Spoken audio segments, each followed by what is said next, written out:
Senhores telespectadores, novamente aqui estamos na nossa mesa de bar pela TV Galega, a imagem da cidade, agora em novo endereço, aqui na rua 15 de novembro, edifício Haas. E o nosso convidado de hoje, ele é médico, portanto fez um exercício também, subindo a escada, né? Que é o Dr. João Natel. E eu pensava que Natel fosse o sobrenome, e ele me diz aqui que Natel é o segundo nome dele, João Natel. Isso. Sobrenome? Sobrenome é Polônio Machado. A minha família tem uma origem portuguesa. O meu avô paterno veio de Portugal, de Barcelos. Uhum. E o meu avô materno é de Treviso. Treviso, Itália. Norte da Itália. Bom, nós somos uma mistura assim, né? Eu acho legal isso, porque não dá para ser contra ninguém, né? É verdade. Eu tenho essa é uma característica do Brasil. O pai da minha mãe era italiano nato, a mãe da minha mãe era de uma família alemã aqui de Campo Alegre, né? O meu bisavô era português e a minha bisavó escrava. Na minha família também, o meu avô português casou com uma mulata. Eles inventaram mulata, né? Exatamente. Eles inventaram mulata. E deu uma mistura fina. É uma mistura, uma boa mistura. Porque o espanhol, ele era racista, né? O espanhol não se misturava, não, né? Mas assim... Mesmo na Argentina, e a cidade que eu nasci, aliás, que o meu avô fundou, era uma cidade que recebeu muitos imigrantes. Então tinham japoneses, tinham árabes, libaneses. Misturou tudo. Isso, Então foi Qual é a cidade uma calda de cultura. Santa Mariana é uma cidade que o meu avô paterno fundou. Isso, no Paraná. Isso foi numa época em que o norte do Paraná foi desbravado, né, pela chamada... A gente ia no cinema passando assim, poderosos bulldozers vão destruindo a floresta para o avanço da civilização. Isso. Então eles começaram a rasgar o norte do Paraná com uma linha de trem. Né, e a companhia, que era uma companhia inglesa, por isso que o nome da cidade de Londrina, que inclusive recebeu o rei Eduardo, né, Eduardo VIII, se não me engano, sétimo, oitavo. Eu, quando fui trabalhar no Norte do Paraná, eu até nem dizia que era paranaense, porque não tinha lá, era paranaense, o que tinha lá era mineiro, baiano, paulista, gaúcho, da Cupé, catarinense. Mas aí é mais o lado oeste, né? Não, mas eu estava pertinho de Londrina, até era... como é? Ibiporã, né? Ibiporã. Uns 5 quilômetros ali de Londrina. Em geral, o Paraná mesmo, o berço do Paraná é o litoral, Morreia de Santonina, Curitiba... Aí veio Ponta Grossa, Guarapuava, os Campos Gerais. Meu pai era de Palmas, né? Isso, e tinha uma parte mais antiga ali. O Norte Novo ali, que é o Norte Velho e o Norte Novo, né? O Norte Novo foi tudo... Santo Antônio da Platina, ali tudo era, na verdade, o Paraná um desmembramento de São Paulo, da província de São Paulo. Sim. E tanto o oeste do Paraná como o norte do Paraná teve uma colonização mais recente. O oeste é um corredor gaúcho, e o norte do Paraná, principalmente... imigrantes italianos, né, portugueses vindo da cafeicultura do estado de São Paulo para lá. Até que a riqueza maior era o café. Porque aquela parte norte velho ali, o norte velho, que era Jacarezinho. Isso, o norte pioneiro era mais ligado a São Paulo. Aí os vendedores chamavam de o ramal da fome. Ramal da fome? E para ali não vendia nada. Pois o meu pai mesmo nasceu em Cambará, que é norte. Mas Cambará teve um surto depois com uma fábrica de papel, né? Sim. Aí, eles até fizeram um time de futebol lá que foi um time forte, barbaridade camaranense. E Matsubara, né? Matsubara, algodão. Mas então você nasceu na cidade que teu avô fundou? Isso. Meu avô fundou essa. É um orgulho, né? Aqui o Casil. Depois nós. Mas não casou lá? Não. Meu pai ele era falecido já. Ele era o que nós chamamos hoje de representante comercial. Ele era vendedor, né, viajante. Então mascate, dizia que era mascate. Ele vendia mais secos e molhados assim, né? Então nós moramos em muitas cidades do interior do Paraná. A cidade que eu morei mais tempo foi Jandaia do Sul. Né? E depois todos foram para Curitiba para estudar, porque na época a oferta de ensino superior era muito restrita e basicamente para alguns cursos era só Curitiba, Universidade Federal do Paraná. Jandaia do Sul apareceu aqui uma vez um técnico de som de rádio, casou com a filha do Lazinho, que era dono da rádio, né? Sim, o Lazinho. Depois ele foi deputado federal até. Agora, me fugiu o nome dele agora. Ele até faleceu já, faleceu. Mas depois ele foi para lá e foi até eleito prefeito lá, em Jandaia do Sul. Jandaia do Sul era uma cidade muito interessante na época, uma cidade, era pequena assim, mas muito agradável de morar. E lá tem dois personagens em nível nacional. Um é o Glauco, um desenhista da Folha de São Paulo, que infelizmente foi assassinado. Ele era de lá mesmo. E o outro era muito amigo do meu irmão mais velho, e o outro era o Ratinho. O Ratinho o Ratinho, assim, ele não era de Jandaia, mas fomos mais ou menos contemporâneos lá, né? Mais dos meus irmãos mais velhos. O Ratinho deu certo, né? Deu certo. Aquela maluquice dele. Ele começou com um programa repórter policial, com o programa do Alborguete, na televisão. Mas... Meu pai e minha mãe, eles assistiam aquele troço todo santo dia. A gente ia na casa dele lá, você tocava a campainha, eles abriam assim, curtindo um pouquinho assim, para ver se não era bandido. Aí quando você reconhecia, ficava contente e abriu a porta. Que barbaridade, né? E depois nós fomos para Curitiba, e de Curitiba viemos para cá. Eu vim para cá, né? Eu estou em Blumenau desde 1990. 90, né? 90. São quantos irmãos?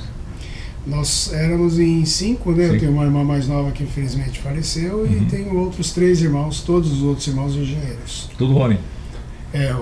Só tinha uma irmã? Só tinha uma irmã mais nova, infelizmente faleceu. Mas tem um irmão que é engenheiro mecânico, outro engenheiro elétrico, de telecomunicações, outro engenheiro químico, só eu que fui para a área da medicina na família. Já era vontade de criança? Ou?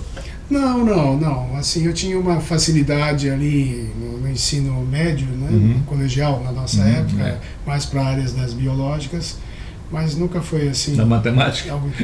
Acho que talvez for fugir mais da matemática.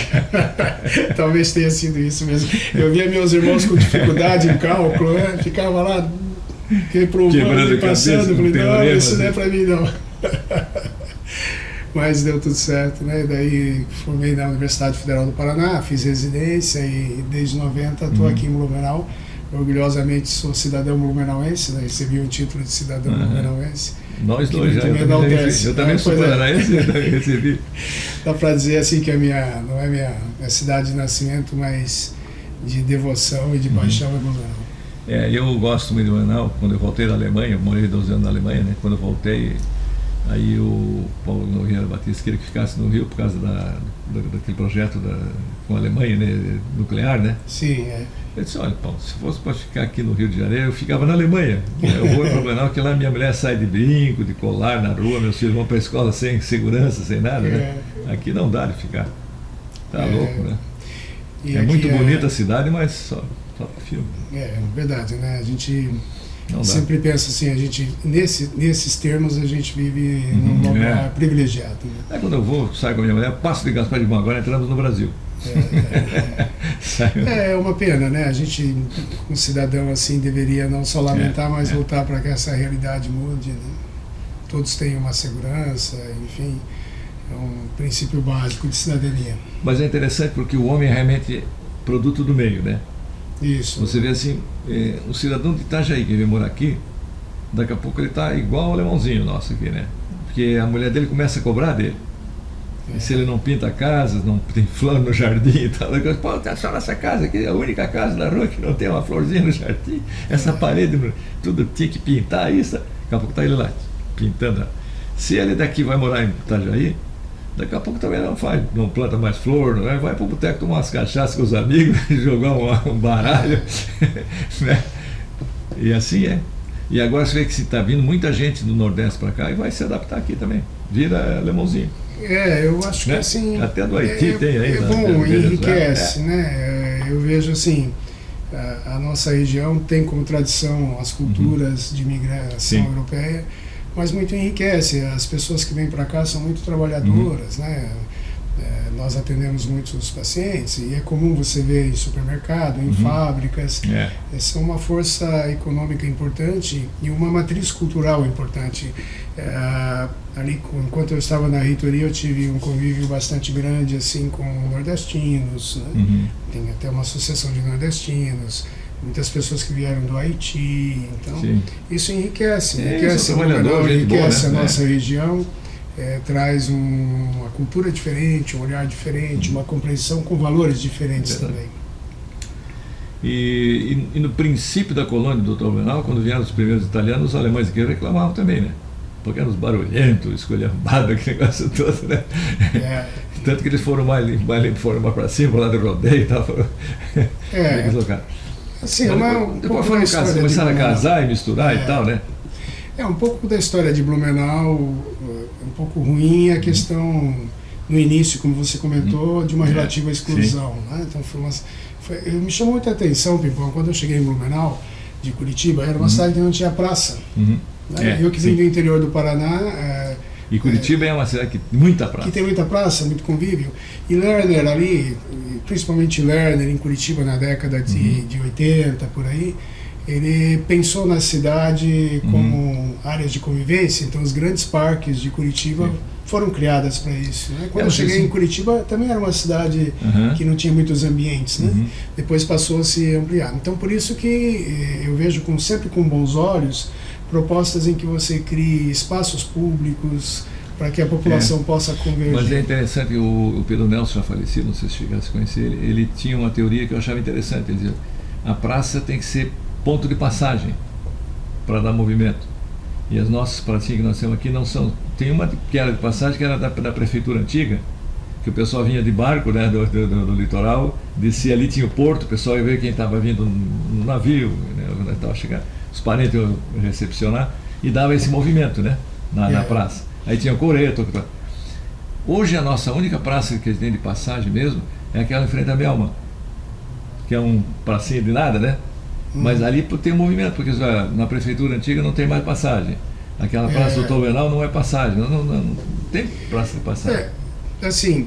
E lá no Curitiba, a Zacarias, a Osório, a Tiradentes, é tudo praça de passagem. Onde você constrói ou oferece um espaço para a população convergir, é a vitalidade da cidade. Por exemplo, aquele parque linear agora ali na prainha, o quanto atrai de pessoas, o quanto as pessoas visitam, né? Eu vi com uma relativa tristeza aqui em Blumenau alguns espaços centrais, grandes e também serem transformados em empreendimentos econômicos que têm o seu relativo valor, mas a confluência da cidade é importante, né? Como ali na prefeitura?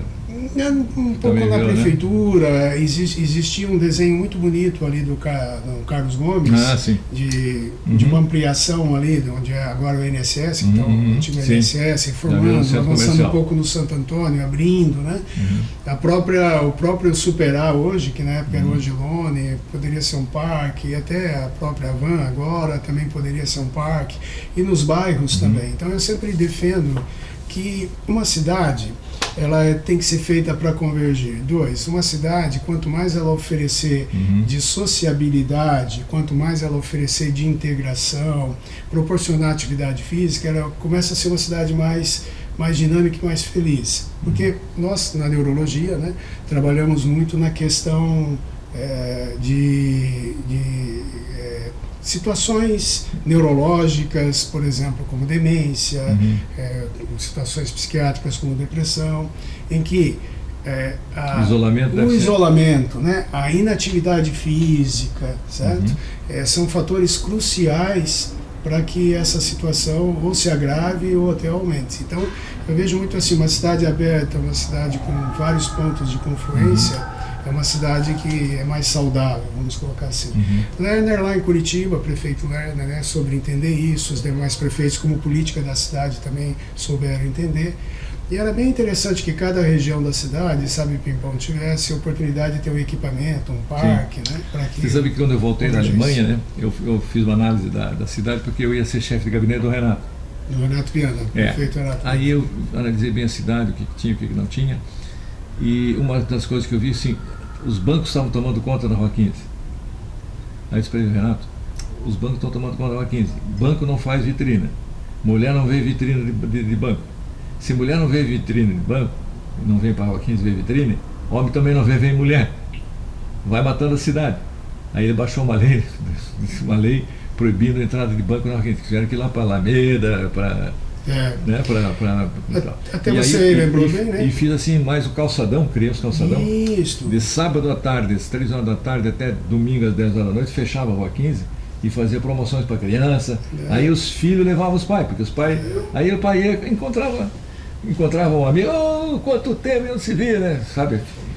essa exatamente. convivência que é importantíssima. E isso que você plantou é uma realidade. Nos finais de semana a Rua 15 fechada é uma convergência, né? Então a cidade... Não, e aquele precisa de mesmo que teve convergência. umas duas mulheres que vinham sempre ali já de idade, elas falaram para a minha mulher, graças a Deus que a gente tem agora esse lugar para a gente vir passear assim, domingo, porque estavam isolados, né?